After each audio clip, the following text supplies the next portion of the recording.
નમસ્કાર મિત્રો, હું હરિવર્ધન ચોકસી આપ સૌનું સ્વાગત કરું છું. મિત્રો, આજના વિડીયોમાં આપનું ખૂબ ખૂબ સ્વાગત.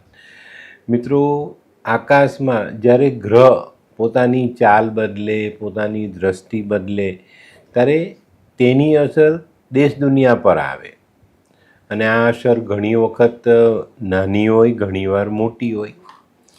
અને જ્યારે કોઈક મહત્ત્વના ગ્રહ પોતાની ચાલ બદલે ત્યારે તેની અસર ખાસ દુનિયા પર આવે. ગુરુએ કર્કમાં ગોચર કર્યું, ગુરુ ઉચ્ચના થયા, એના માટે ઘણી બધી જાણકારીઓ યુટ્યુબ પર આવી. જ્યોતિષના ઘણા બધાએ પોતાના નિર્ણયો આપ્યા, પણ તારીખ 29/6/2026ના દિવસે એક મહત્ત્વનો ગ્રહ પોતાની દ્રષ્ટિ વક્રી કરી રહ્યો છે અને આ ગ્રહ છે બુધ. બુધ માનવ જીવન માટે ખૂબ મહત્ત્વનો ગ્રહ છે. જ્યારે જ્યોતિષમાં કહેવાય કે ભાઈ બુધ બગડો તો બધું બગડું, તો એવા મહત્ત્વના ગ્રહની દ્રષ્ટિ જ્યારે વક્રી થતી હોય અને કઈ રાશિમાં કયા ગ્રહ સાથે એની યુતિ બને છે, આ જાણકારી જાણીએ અને પછી એની જે કાર્ય પદ્ધતિ છે એને જાણીએ તો આપણે આપણા જીવનમાં ઘણું બધું મેળવી શકીએ. જે ગુમાવવાનું આવવાનું છે એમાંથી બચી શકીએ. તો આ વાત પર આપણે બહુ મહત્ત્વની જાણકારી લેવી જોઈએ. તારીખ 29/6/2026 આ દિવસથી બુધ વક્રી થશે. 24/7/2026 સુધી આ દ્રષ્ટિ વક્રી રહેશે. અત્યારે મેં યુટ્યુબ પર જોયું તો એવું લાગે કે કર્ક રાશિવાળાને બધાએ રાજા બનાવી દીધેલા છે એમ, કે ભાઈ અઢળક ધન આવે, અઢળક કમાણી થાય, આ ફાયદો પેલો ફાયદો બધું બરાબર છે. પણ જ્યારે ચંદ્રની રાશિમાં બુધનું ગોચર આવે ત્યારે ઘણું બધું સંભાળવું પણ પડે. એની જાણકારી બહુ ઓછા જ્યોતિષોએ આપેલી છે પણ બહુ ઓછા જ્યોતિષોએ. અને હું એ લોકોને એમ કહીશ કે ભાઈ શાબાશ, તમારી જાણકારી મહત્ત્વની છે. 29 તારીખે રાત્રે 11:07 બુધની દ્રષ્ટિ વક્રી થશે. અત્યારે કર્કમાં ગુરુ અને શુક્ર ગોચર કરી રહ્યા છે અને બુધ આવશે. ચંદ્રની રાશિમાં જ્યારે બુધ આવે છે ત્યારે થોડી અસર આપણા માનસિક લેવલ પર પડતી હોય છે. ચંદ્ર મન છે ને બુધ દિમાગ છે, આ બેનું કોમ્બિનેશન માનવ જીવન માટે ખૂબ મહત્ત્વનું છે. તો મિત્રો, આજે આપણે છે ને થોડીક વાત કર્ક રાશિ માટે જાણીએ અને બાકીની રાશિ પર એની શું અસર આવી શકે છે એની જાણકારી ચોક્કસ આપણે આજના વિડીયોથી મેળવીએ. હવે આ સમયે જ્યારે બુધ પોતાની દ્રષ્ટિ વક્રી કરે છે ત્યારે કુંભ લગ્નની કુંડળી બને છે. કુંભમાં અત્યારે રાહુનું ગોચર ચાલી રહ્યું છે. તો આ કુંડળીમાં પહેલા સ્થાનમાં રાહુ આવ્યા, બીજા સ્થાનમાં ધન કુટુંબના ભાવમાં મીન રાશિ, ત્યાં શનિ બેઠેલા છે. વૃષભ ચોથે આવશે, વૃષભ રાશિ, ત્યાં મંગળ બેઠેલા છે. હવે આ કુંડળીમાં મંગળ નીચનો થયો. ચોથે મંગળ આવે તો લાલ કિતાબ પ્રમાણે જોઈએ તો આ મંગળ નીચનો થાય. સૂર્ય સ્વગ્રહી થાય પણ મિત્રની રાશિમાં મિથુનમાં છે એટલે એ સારું ફળ આપશે. છઠ્ઠા સ્થાનમાં કર્ક રાશિ, ગુરુ બુધ અને શુક્રની યુતિ આવશે. સાતમે સિંહ રાશિ, સિંહ રાશિમાં કેતુ બેઠેલા તો સાતમે કેતુ આવશે. ચંદ્ર ધન રાશિમાં 11મા સ્થાનમાં છે. તો આ સમયે બુધ જ્યારે દ્રષ્ટિ બદલવાના ત્યારે ચંદ્ર 11મા સ્થાનમાં રહેશે. 11મું સ્થાન આમ જોવા જઈએ તો કિતાબ પ્રમાણે અમે ચાલીએ અમારી લાલ કિતાબ પ્રમાણે તો એ 11મું સ્થાન શનિનું થાય અને ત્યાં બેઠેલો ચંદ્ર એટલું સારું ફળ નથી આપતો. તો મિત્રો, ઓલ ઓવર આપણે જોઈએ, બધાને મેળવીને ચાલીએ તો આ સમય પછી કર્ક રાશિવાળા માટે ઘણું બધું સાચવવાનું આવશે. આ સમયમાં લાગણીઓ વધશે, માનસિકતા નબળી પડશે, નિર્ણય લેવામાં તકલીફ પડશે, લીધેલા નિર્ણય કદાચ ખોટા પડે, ઉતાવળમાં કરેલું કામ આપણને નુકસાન કરી જાય. તો આવી જાણકારી પણ આપણે જાણવી જોઈએ ને. ફાયદો તો આપણે જાણીએ જ છે કે ભાઈ અત્યારે કર્ક રાશિમાં ગુરુ ઉચ્ચના થઈને ચાલે છે એનું ફળ મળે, પણ જ્યારે બુધ આવ્યા અને આ રાશિમાં બુધનું આવવું ચંદ્રની રાશિમાં, એટલે દિલ દિમાગ બંનેનો મેળ કદાચ ઓછો બેસે, તો આ સમયે આપણે આનું પણ ધ્યાન આપવાનું છે. તો આની પર ચોકસાઈ રાખજો, નહીં તો તકલીફો પડશે. આ સમયમાં કર્ક રાશિવાળાએ નાની નાની બાબતો પર ધ્યાન આપવાનું છે. નાની નાની બાબતો પર ઇરિટેશન આવશે, મનમાં ક્યાંક ને ક્યાંક ઉથલ પાથલ ચાલતી રહેશે. તો આ સમયે થોડુંક સંભાળીને ચાલજો, ચોક્કસ તમે બચીને રહેશો. મિત્રો, સારો સમય છે, હું ચોક્કસ કહીશ. ગુરુ તમારી રાશિમાં બેઠા છે, તમને કંઈક શીખવવા આવેલા જ છે ગુરુ મહારાજ, તો એની પાસેથી શીખીશું. પણ એ શીખવવાના પાર્ટમાં જ જો કદાચ આપણે ગણીએ કે ભાઈ બુધ આવ્યો અને બુધથી જે હેરાફેરી થવાની અથવા જે બદલાવ આવવાનો છે એને પણ તો આપણે શીખવો પડશે ને. તો આ વાતને ચોક્કસ ધ્યાનમાં આપજો. આ સમય છે ને વાણીની મર્યાદા પણ ગુમાવી બેસાશે. ઘણી બધી બાબતો એવી આવશે જેમાં આપણે શું કરવું શું ન કરવું એ અસમંજસ ઊભેલી રહેશે. તો આપણે આ સમયે એકદમ શાંત મને ચાલીશું. અને આ એક મહિના જેવો જે સમય છે 29-30 દિવસનો, એ સમયમાં આપણે કોઈ એવું કામ નહીં કરીએ જેનાથી આપણને તકલીફ પડે. અને ચોક્કસ આ બાબતો જો આપણે જીવનમાં જોડીશું તો બહુ ફાઇન આપણે કામ કરી શકશું. સંબંધોમાં ક્યાંક ને ક્યાંક આપણી વાણી આપણને નડી જાય, તો વાણીનો કંટ્રોલ આપણે ચોક્કસ સાચવવો પડશે. કારણ કે આ સમય છે ને દિલ દિમાગ બે ભેગા નથી થતા. ચંદ્ર દિલ છે, બુધ દિમાગ છે, તો આ બંનેનો જે તાલમેલ હોવો જોઈએ એ નથી હોતો. અને એને કારણે આપણે ઘણી વખત આ પરિસ્થિતિ આપણા માટે અઘરી સાબિત થાય છે. અને આ સમય છે ને, મેં કીધું એ સૌથી મોટી પરિસ્થિતિ કઈ બદલાશે? કરું કે ન કરું, કરું કે ન કરું. બસ આ અસમંજસ તમને જીવનમાં ઘણી બધી જગ્યાએ નડી જશે, અને એની પર જો ધ્યાન ન આપો તો ચોક્કસ તમને એમાં નુકસાની આવે. આમ જોવા જઈએ તો લાલ કિતાબ પ્રમાણે 6થા સ્થાનમાં આ વસ્તુ બનવાની, બરાબર. તો 6થા સ્થાનમાં જે સમયે બુધ પોતાની દ્રષ્ટિ વક્રી કરવાના, તે સમયે જોઈએ તો કુંડળી પ્રમાણે 6થા સ્થાનમાં આ 3 ગ્રહોનું ગોચર થશે. તો આ પણ એક મુશ્કેલી ઊભી થવાની. 6થું સ્થાન રોગનું સ્થાન છે. તો આ સમયને પણ આપણે ઓળખવાનો છે. જ્યોતિષના ઘણા બધા પાસા છે અલગ અલગ. આપણે એક જ ચાલ પર ચાલશું ને એને જ આપણે આપણા જીવનમાં જોડીને આગળ વધશું તો તકલીફ પડશે. અમે બહુ મોટી જાણકારી આપીએ છીએ એવો દાવો નહીં કરીએ, પણ અમારી જે સમજ છે અને અમારું લાલ કિતાબનું શાસ્ત્ર જે વસ્તુ જણાવે છે એ અમે તમને ચોક્કસ જણાવશું. તો આ નાનકડી બાબત નથી, એ ચોક્કસ માની લેજો. અને આ સમયમાં સૌથી પહેલું કામ, સંબંધો ન બગડે એનું ધ્યાન રાખજો. નિર્ણય લેવામાં ભૂલ ન થાય એનું ધ્યાન રાખજો. માનસિકતા આપણે ગુમાવી ન બેસીએ એનું ધ્યાન રાખજો, નહીં તો મુશ્કેલી વધે. માતાની તબિયત ચોક્કસ સાચવવાની છે, એની પર આપણે પૂરતું ધ્યાન આપશું. અને મિત્રો, આ સમયે જે કુંડળી બનવાની કુંભ લગ્નની, તો પહેલા સ્થાનમાં રાહુ બેઠેલા છે, તો એની અસર પણ તો આવશે. 6થા સ્થાનમાં રોગના સ્થાનમાં ગુરુ શુક્ર ભેગા થવાના. ગુરુ શુક્ર ભેગા થાય ત્યારે ખરાબ કેતુ બને લાલ કિતાબના હિસાબમાં, તો પેશાબને લગતા રોગ થઈ શકે છે. કર્ક રાશિવાળાને શુગરમાં અપડાઉન થઈ શકે છે, તો આનું પણ ધ્યાન આપવું પડશે. ચોકસાઈ રાખશો તો ચોક્કસ બચીને ચાલશો.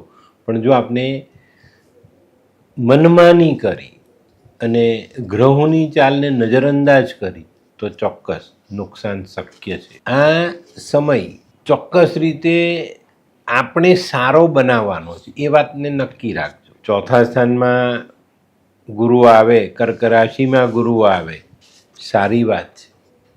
ગુરુ ઉચ્ચ ના થાય, પણ ઘણી વખત જ્યારે યુતિઓ ભેગી થતી હોય અને જ્યારે આવા મહત્ત્વના બુધના ગ્રહનું ગોચર થાય અને એ કર્ક રાશિમાં ગુરુ શુક્રની સાથે થાય ત્યારે થોડી તકલીફ તો પડે જ.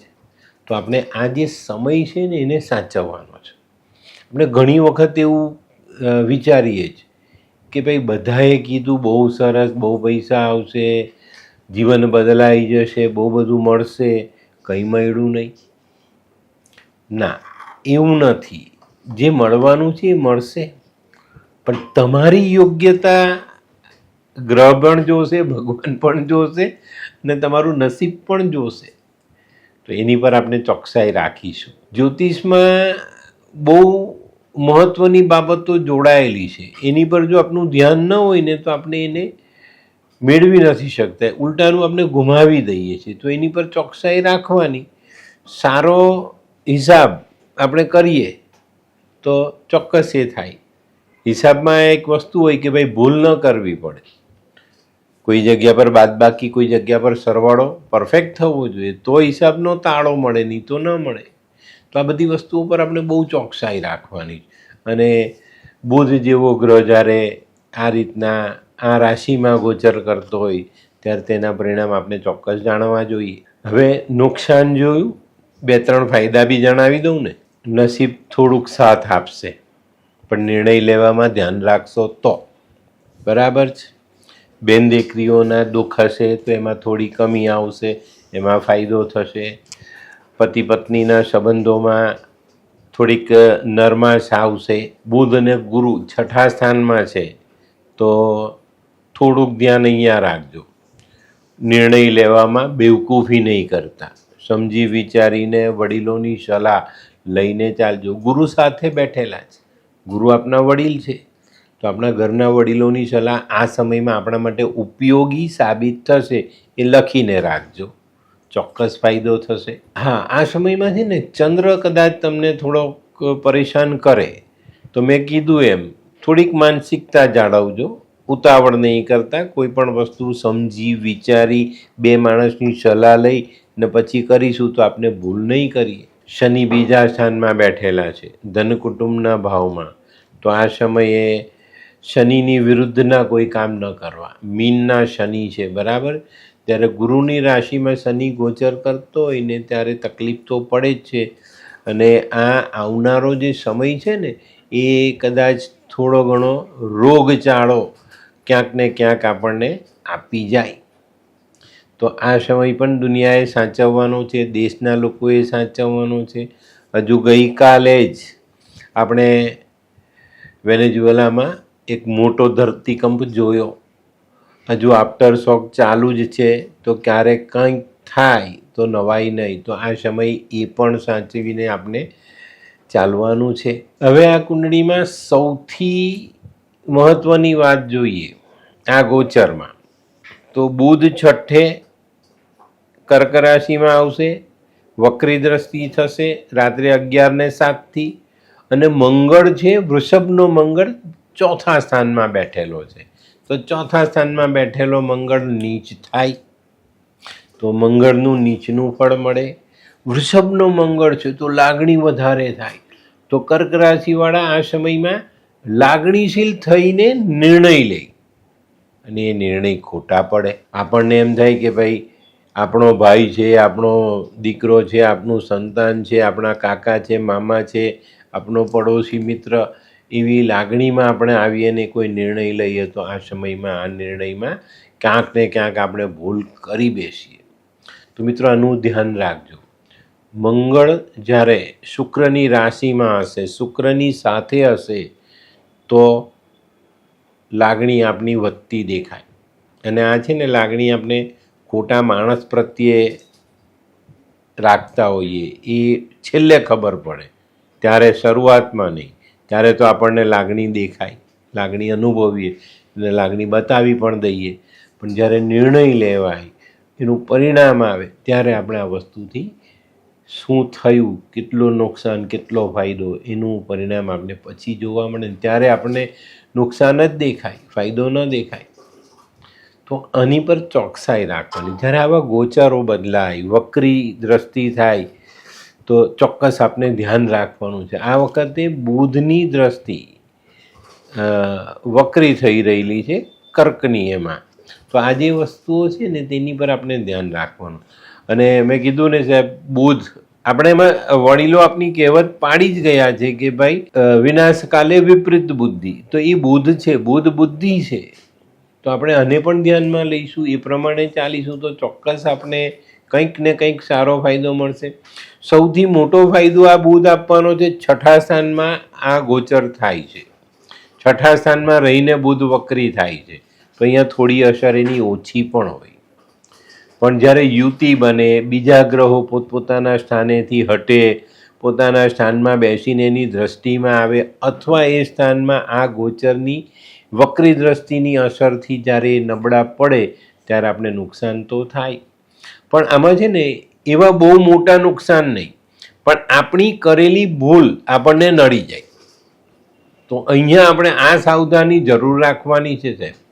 ને કર્ક રાશિવાળા માટે મેં જે કીધું ને એ બધી બાબતોને ધ્યાનમાં લઈને ચાલજો. વધારે પડતા લાગણીશીલ થવા જશો તો મુશ્કેલીઓ પડશે, તો અહીંયા સાવધાની રાખીને ચાલવું જરૂરી. બરાબર. તો હવે જોઈએ આપણે બીજી રાશિઓમાં. મેષ માટે પરાક્રમ કરવાનો સમય છે, થોડું ઘણું સાહસ વધશે, કરી શકશો અને પૈસા કમાઈ શકશો. આ એક મહિનો તમારા માટે આ રીતનો રહેશે. અને ચોક્કસ આ વક્રી બુધની અસર તમને થોડીક ફાયદાકારક રહેશે અને ચોક્કસ તમને એનો લાભ પણ મળે. વૃષભ રાશિવાળા આ સમયમાં વધુ લાગણીશીલ થશે, વધારે પડતી લાગણી આવશે, એકદમ જ કોઈકના માટે આપણે બધું હેત ઉભરાયા આવે, આપણે એને મદદ કરી કરજો, સમજી વિચારીને કરજો, નહીં તો તમારા હાથમાંથી ધન સરકતું દેખાય. તો અહીંયા આ સાવધાની ચોક્કસ રાખજો ભાઈ. અને વૃષભ રાશિવાળાએ લાગણીશીલ થવું ઘણું સારું, કોઈના માટે લાગણી બતાવી ઘણું સારું છે આપણા માટે, પણ ખોટા માણસ પ્રત્યે બનાવેલી લાગણી તમને નુકસાનમાં લઈ જાય, તો આ બાબતોનું ધ્યાન રાખજો. સામેનો વ્યક્તિ કોણ છે, કેવો છે, એ કઈ રીતે તમારી પાસે સહાય માંગે છે, તો એ જાણકારી મેળવીને પછી થોડી ઘણી લાગણી બતાવશો તો વાંધો નહીં આવે. વૃષભ રાશિવાળાને પેટને લગતા રોગ સતાવી શકે છે, ગેસ એસિડિટીનો પ્રોબ્લેમ આવી શકે છે, તો આ બાબતે ચોકસાઈ જરૂર રાખજો. મિથુન રાશિવાળા માટે આ ગોચર સૌથી સારું રહેશે અને ચોક્કસ બુધની વક્રી દ્રષ્ટિ ચોક્કસ તમને સારો ફાયદો આપી જશે.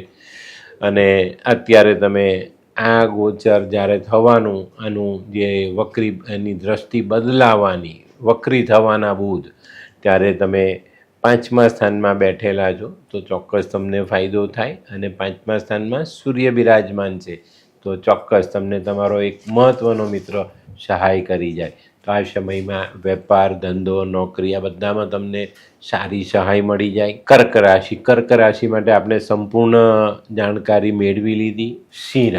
સિંહ રાશિવાળા માટે આ બુધની વક્રી દ્રષ્ટિ થોડુંક સંભાળીને ચાલવાનું સજેશન આપે છે. તમે 7મા સ્થાનમાં આવો છો, 7મા સ્થાનમાં કેતુ બેઠેલા છે, તો આ સમયમાં આપણે અવિચારી નિર્ણયો ન લઈએ એનું ધ્યાન રાખવાનું છે. આપણી શારીરિક તાકાત ઘટી ન જાય એનું ધ્યાન રાખવાનું છે. જોઈન્ટ્સની તકલીફ વધે નહીં એનું ધ્યાન રાખવાનું છે. કન્યા રાશિવાળા માટે આ બુધનું જે વક્રી દ્રષ્ટિનું પરિણામ છે એ સારું રહે. મહદઅંશે તમારું જે રૂટીન છે એ ચાલુ રહે, પણ તમારે પણ થોડીક સાવધાની રાખવાની. શારીરિક તકલીફો કદાચ તમારી વધે તો નવાઈ નહીં, તો તબિયતનું ધ્યાન રાખજો, ખાવા પીવામાં ધ્યાન રાખજો, અને બહાર યાત્રા કરો તો વાહન ચલાવવામાં પૂર્ણ સાવધાની રાખીને ચાલવું. તુલા રાશિ માટે આ ગોચર સારું સાબિત થાય. અને બુધની વક્રી દ્રષ્ટિ ચોક્કસ અત્યારે જે કુંડળી બની છે ને જે વસ્તુ આગળ આવનારા પરિણામો દેખાય છે એમાં તમને ફાયદો રહી. તમે વેપારમાં કામ કરી શકો, સારું કામ કરી શકો, નોકરિયાતો માટે સારું એનો ભાગ્યનો લાભ મળે. વૃશ્ચિક રાશિવાળા માટે આ સમયમાં થોડો ગુસ્સો સંભાળવાનો છે. 10મા સ્થાનમાં તમે આવશો. વૃશ્ચિક રાશિ 10મા સ્થાનમાં આ કુંડળીમાં આવશે. કુંભ લગ્નની કુંડળીમાં 10મા સ્થાનમાં વૃશ્ચિક રાશિ આવેલી સામે મંગળની દ્રષ્ટિ પડે છે, તો થોડો ઘણો સ્વભાવ બદલાય, થોડું ઘણું આપણે સંભાળીને ચાલવું પડે. વેપાર ધંધામાં ધ્યાન આપશો તો સારા પરિણામ લઈ શકશો. ધનરાશિવાળાએ આ સમયમાં જે ધ્યાન રાખવાનું છે એ છે પૈસાની બાબત. કોઈને ધીરધાર નહીં કરતા, ઉધારી નહીં આપતા, કોઈની પાસે બહુ મોટી રકમ ઉધાર લાવતા નહીં, બહુ મોટી લોનો નહીં લેતા. ટૂંકમાં કહીએ તો આ સમયમાં ધનરાશિવાળાએ ખોટું અને મોટું આર્થિક જોખમ કરવું નહીં. બસ આટલી નાનકડી વાત તમને ચોક્કસ ફાયદામાં રાખી જશે. મકર રાશિવાળા માટે આ સમય સારો રહેશે. મકર 12મે આવે છે ને 12મે બુધ, ગુરુ ને શુક્ર આ 3 ગ્રહોની દ્રષ્ટિ જે તમને સહાય કરવાની, જેમાં તમને ચોક્કસ ફાયદો થાય. બુધની દ્રષ્ટિ વક્રી છે પણ એ 6થા સ્થાનેથી 12મા સ્થાને આવે છે, ઉલટી આવે. તો આ બાબતમાં આપણે ચોકસાઈ રાખીશું, થોડુંક ધ્યાન રાખીને ચાલશું તો મકર રાશિવાળા માટે આ સમય સારો સાબિત થાય. કુંભ રાશિવાળાએ આ સમય ખૂબ સંભાળીને ચાલવાનું છે. લગ્નમાં કુંભ રાશિ છે ને તમારી જ રાશિમાં રાહુ બેઠેલા છે, અને જ્યારે પહેલા સ્થાનમાં રાહુ આવે ને બુધની વક્રી દ્રષ્ટિ, બુધ રાહુનો મિત્ર છે, તો કોઈ વાંધો નથી આવતો આ વક્રી દ્રષ્ટિમાં. પણ સમજી વિચારીને ચાલજો. ઉતાવળમાં કરેલા કામ કદાચ ખોટા પડે અને તમને નુકસાન આપે તો નવાઈ નહીં. મીન રાશિ માટે શનિની સહાય મળતી દેખાય. ધન કુટુંબમાં તમે બેઠેલા છો મીન રાશિવાળા, તો ત્યાં તમારી જ રાશિમાં શનિ મહારાજ બિરાજમાન છે. એનું જે પરિણામ છે ને એ તમને યોગ્ય અને સરસ રીતે મળતું દેખાય છે. તો આની પર ધ્યાન આપીને ચાલશો તો ચોક્કસ તમને ફાયદો મળે. થોડું હું એમ જે કહું ને તેને સમજજો. થોડુંક જ્ઞાન આપણે મેળવશું, થોડુંક ધ્યાન રાખીશું અને કોઈ પણ નિર્ણય લેવામાં સાવધાની રાખીશું. નહીં તો આ સમયમાં ધન કુટુંબનો હાશ થતો દેખાય. ચોકસાઈ રાખશો તો કોઈ વાંધો નહીં આવે. અને મિત્રો, જ્યારે એક બુધ જેવો ગ્રહ જ્યારે પોતાની ચાલ બદલે, વક્રી કરે, તો આપણે સમજવું પડે, સંભાળીને ચાલવું પડે. આપણે છે ને સિમ્પલ વસ્તુ એમાં વિચારીએ કે ભાઈ બધું બરાબર ચાલે જ, પણ ગ્રહ તમારી સામે જોતો તો તે પાછળ જોતો થઈ જાય, તમારી તરફથી ધ્યાન એનું હટી ગયું. તો આને પણ આપણે જાણવું પડે ને. તો આ બધી બાબતોને બહુ જ મહત્ત્વની રીતે ઓળખજો, જાણજો, અને જે મેં કીધું એની પર ચોકસાઈ રાખજો. અને આ સમય સંભાળીને ચાલવાનો છે. ચોકસાઈ રાખશો તો વાંધો નહીં આવે. બરાબર. આ ગોચરમાં ઉપાય કદાચ કોઈ માંગે ને તો એમ કહું, ભાઈ બુધના દાન કરો, પક્ષીઓની સેવા, હિજડાની સેવા કરો, એના આશીર્વાદ લો. અને સૌથી મહત્ત્વની બાબત, સમજી વિચારીને ચાલવું, એ ચોકસાઈ. ધીમા પગલે આપણે ચાલીશું, ઉતાવળ કરશું નહીં. તો ઉતાવળમાં લીધેલા નિર્ણય, ઉતાવળમાં કરેલા કામ આપણને મુશ્કેલીમાં મૂકી શકે. તો મિત્રો, આપણા જીવનને સરળ બનાવવા માટે થોડી ઘણી તકેદારી તો આપણે રાખવી પડે. તો આ ચોકસાઈ અવશ્ય રાખજો. તો આજનો વિડીયો ગમ્યો તો લાઈક કરો, શેર કરો, યુટ્યુબ જોનારા શેર કરે અને સબસ્ક્રાઈબ કરે. હું હરિવર્ધન ચોકસી આપ સૌની રજા લઉં. ફરી મળીએ નવા વિડીયોમાં નવી જાણકારી સાથે. તો ચાલો, બદલીએ જિંદગી. નમસ્તે.